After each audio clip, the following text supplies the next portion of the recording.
Hi everybody, this is Vasu DJ. Welcome to my channel. Today in this video, I am going to talk about how to construct the achievement test. How to conduct achievement test. For that, we have to prepare the question paper. How to prepare the question paper. So, steps for setting up an achievement test. What are the steps that we have to follow to conduct achievement test?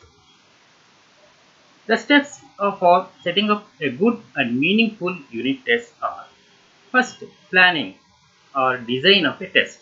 First, you should plan about test.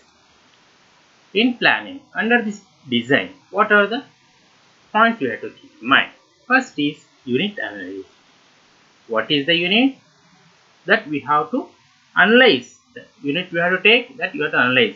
What is this analysis? That means the unit is split of different subunits that we have to do. It may be 3, 4, depends on the size of the unit that we have to do. That is the first two. Second, content analysis. Third, weightage to content. Then weightage to objectives. Fourth, fifth, weightage to difficulty level. So after that, we have to prepare a blueprint.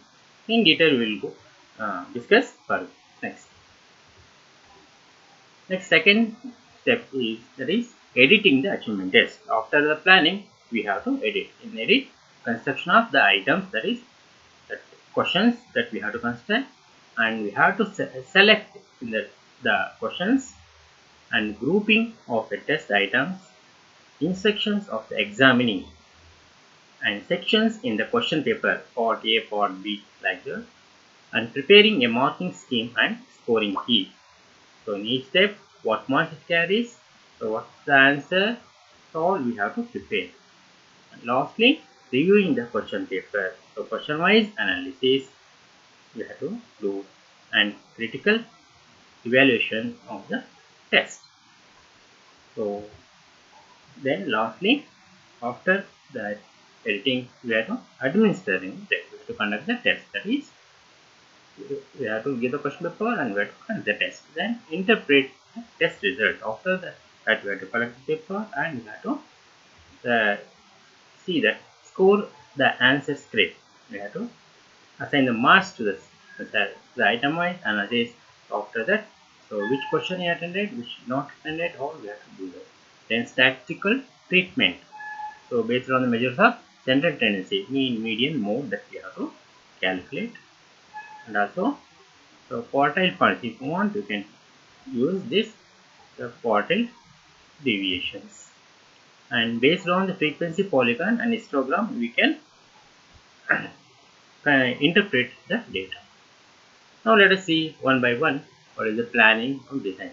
So unit analysis. So here the teacher must analyze the whole unit into subunit. As I told, so we have to use the subunit. We have to make the unit into subunit. That's the first that you do. Then content. So in that, what are the importance of facts, concept, principles? So that we have to divide again, and we have to give the weightage to objectives. Here we have the objectives, like the instructional objectives like remembering, understanding, applying, and skill. So we have to give the weightage. So according to their importance, we have to give the weightage. So let us see that what are the weightages here. Here remembering. Here 5. Suppose we have for 50 marks we are conducting the test means. So 5 marks, that is 10% we have to ask. Remembering 30%, that is 15 marks under understanding, and 40 marks, that is 20 marks for applying, 20 percent, that is 10 marks for skill. Like that we have to giving importance to different institutional objectives like remembering, understanding, applying, and skill. So this may be vary, depends on the level, maybe third standard, high school, okay. So 8th standard, depends on that we have to give, and also it depends on the unit also. If more construction means we have to give importance to applying and skill only, okay. So in mathematics, so like that we have to give importance to the objectives. Next we will see the weightage to content. So like objectives, we have to give the weightage to content also. we should not ask all the question in one subunit.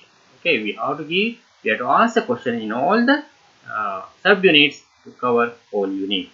That is what we have to do. Now let us see what are the weightages, how we can. So for example, here given some for unit is set. Okay, here suppose concept of set means 10%. You can ask set notation means 10%. Types of a little bit more. That's why we have to ask 15 marks in that, and subsets 5 marks, and union set 5 marks, intersection of set 5 marks, Venn diagram 10 marks. Okay, like that we can give weightage to different content. That means whatever we are divided the unit into subunits now, so we have to give importance to all the subunits. Depends on the size of the subunit, we have to ask the question. Some are very big subunit means we have to ask 2-3 questions, or very small unit subunit means that only one question you can ask. That is how we have to give the weightage to content. Next, we have to give weightage to the types of questions. Yes, here we have the three main types of questions, that is the objective type, short answer, and essay type. Sometimes short answer, very short answer also is there. Depends on that. What are the types of questions we have taken? Like that, we have to give importance to weightage to the question also. Now, let us see how we can give the weightage to different questions. Here, for example, objective type question. So, number of question 25. So, March 9, that is 18% again, and short answer 8 questions, and March 8, 16, so 32% we can ask, and essay type 3 questions, that is 25 marks, and 50%, and totally 36 questions, 50 marks, and 100%. So like that we have to give importance to different types of questions, that is objective, short answer, essay type, like that. We can add very short answer type also. So depends on what are the types of questions we have taken. We have to give the weightage to different questions. Now weightage difficulty level. So we should not ask all questions are very easy. Should not all questions are very difficult questions. So some are easy, some are average, majority are average, only few are very difficulty. Like that we have to ask. Now let us see what are the percentage of difficulty level question we have to. Suppose difficult level, suppose easy 50, that is 30% easy, 50% of that marks average, 20% is difficult, totally 100. So here for 50 marks, then 15, 25, 10 marks that we can ask each difficulty level essay, average, sorry, easy, average, difficult. Okay, this is how we have to give weightage to difficulty level. Now let us see the after giving weightage to all the things, so we have to prepare a blueprint. Now what is blueprint? So blueprint is a three-dimensional chart showing the weightage given to objectives, content, and types of questions in terms of marks. So three-dimensional. So here the objective, we have to give importance to objective and content, and what are the types of question we asked. All three should show in one graph, so one table. So that is what we call the blueprint. So the blueprint is serves many useful purpose. It helps to improve the content quality of teacher made test. That means whether we ask the question in all the content, that is accuracy is there or not, we can see in this by using blueprint. It defines as clear as possible the scope and emphasis of the test. It relates objectives to content. It acts as a guide to construction of unit test. So while seeing the blueprint, we will come to know that. So whether I have given the proper weightage to the objectives, content, or types of question, all you will come to know. Any variation we can change immediately. Now how we can? So what is the format of blueprint? Now so here first content and objectives also will come. So remembering, understanding, applying skill. There are 4 instruction objectives and subject 1, 2, 3. So we have to in remembering. So again it will divide. Okay, short answer. So essay type, like that. So it will divide. So these are the format of blueprint. Okay, that's how we have to prepare a blueprint.